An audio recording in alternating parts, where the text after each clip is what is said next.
What's up everyone, Alan Morrow here, and today we're going to be looking at the balance of your mix and how the relationship between the high frequencies and the low frequencies can really sort of change how your track sort of sounds and is perceived overall. So before we get into the video, if you'd like to hit that subscribe and notification bell, I do videos nearly every week.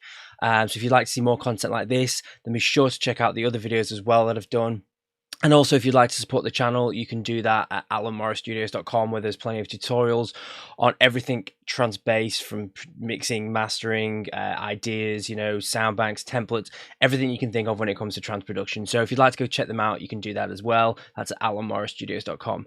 Okay, so let's get into the video. So what I've got here is just a track of mine, and also down here I've got two sort of EQ settings.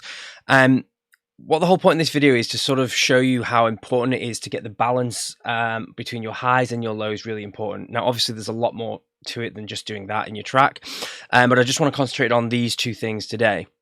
So I've got this track here of mine. I'm just going to play you a section of it here where it's quite busy.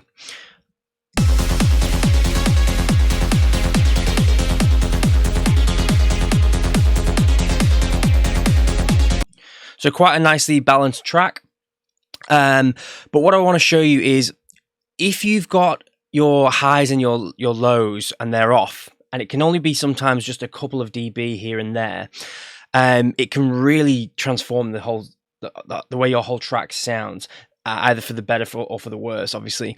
So if I show you one instance, for example, all I've just done here, again, just to sort of show you the difference in sound, I've done a couple of dB boost on the highs and a couple of dB decrease in the lows, just to sort of show you how much this transforms it just by a couple of dB here and there.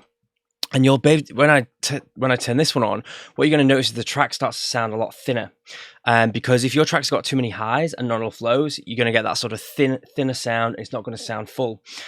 So let's play it, and then what I'm going to do is I'm going to turn this on here. So let's have a little listen.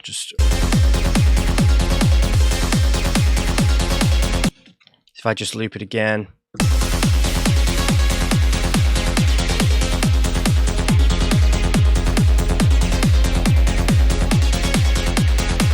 So straight away you can hear it sounds a lot more thin. The low end is sort of lost, and obviously I've not been able to get in there and change any of the frequencies or anything like that within the mix. I'm just doing it as an overall to show you the difference in the balance. Now, this doesn't necessarily mean as well that your track might have too many lows. It could just be that it doesn't have enough lows or any lows at all. It could just be that your highs are outweighing the lows, and that way it's going to sort of sound thin. So that's one way to look at it there. And as I say, so I'll just play that again for you. And I'll just toggle it on and off so you can hear the difference in just a couple of dBs in the highs and lows.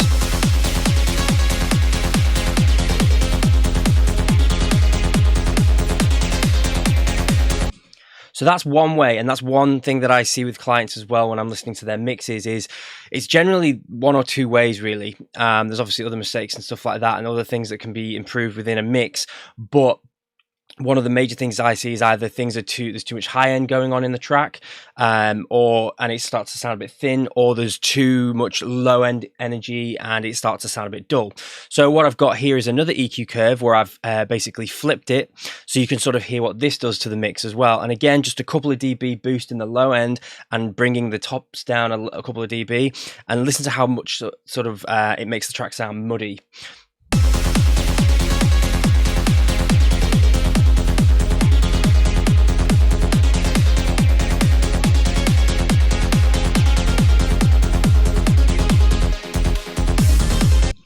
So you can see there, just even that couple of dB is starting to make the track sound quite dull, sort of sitting it back further in the mix and stuff like that. So the relationship between the highs and lows is really, really important. And this is why I suggest to a lot of people, especially earlier on, is to use reference tracks and flip between your track and their track, so you can have a little bit of a listen.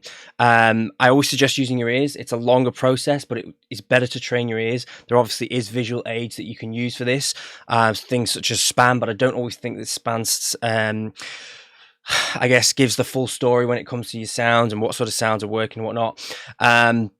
So have a little listen with your tracks and check that the highs and lows are sounding nice and balanced. Obviously you want your mids and stuff in place as well, but for the purpose of this video, it's just highs and lows. So check that they're nicely balanced. Even try adding these curves to your track, like on the full track, and listen to it to a reference to just see, does your track need a little bit more high end or a little bit more low end? And you can flip between these and the one that you've got to sort of see which one sort of sounds best, and it'll give you a bit more information about your mix and sort of, you know, what you might need in your track. When you're referencing it, make sure you're referencing it within where the section of the other track, your reference track, is similar to your one. There's no point in referencing, for example, your track where it's just a kick and bass, and then there's another section where in the reference track where they've got lots of high-end sort of percussion and stuff like that, because it's naturally going to sound brighter due to the elements that are in there. So match up your sort of sections, have a little listen, throw some of these EQ curves on to have a little listen to sort of see how yours is sounding. Does it sound too dull? Because I'm sure once you throw these on, it'll give you a little bit of information as well, especially if you're new to this, about where you could maybe go, if it gives some more high end or a little bit more low, or vice versa. And as I say, just remember, it doesn't necessarily mean that your track has got not enough low end in there. It could just be that the highs are outbalancing the lows, and that way then it's sort of making it perceive like it's too bright or too thin. So be aware of that as well. So if you have liked this video, please hit that thumbs up button. It does help the YouTube algorithm and help other people see it if you're getting some value from it. And also, if you haven't yet done so, guys, then be sure to check out the AM Studios Trance Production community. I'll leave a link above, and that is free, and you'll get studio tips and stuff sent to you directly to your email so that you don't miss any. Thanks a lot for watching, guys. I'll see you in the next video.